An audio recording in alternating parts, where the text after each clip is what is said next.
Hi, this is Fizzy Pro 3 channel. In today's video, I will show you how to see your TikTok account password.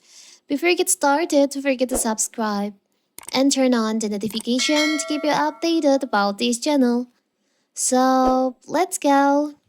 If you're used to log into TikTok via your device settings, be it with Touch ID or facial recognition, then you may have forgotten what password for the app actually is.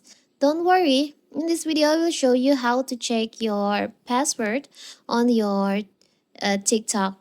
It's so simple. So first of all, of course, we have to open our browser.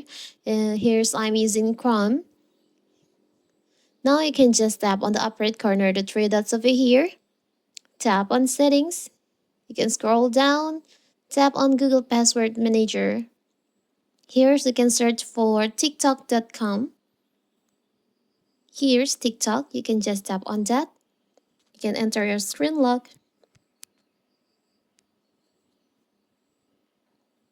So here's where your TikTok account will be saved, like the email or username and also the password. You can see your password by tap on here on the AI icon on here, or you can just copy your password to the clipboard by tap on the copy icon on there. It's so simple, right? So that is how to check your TikTok password. Don't forget to like and subscribe and turn on the notification to keep you updated about this channel. Thank you and see you.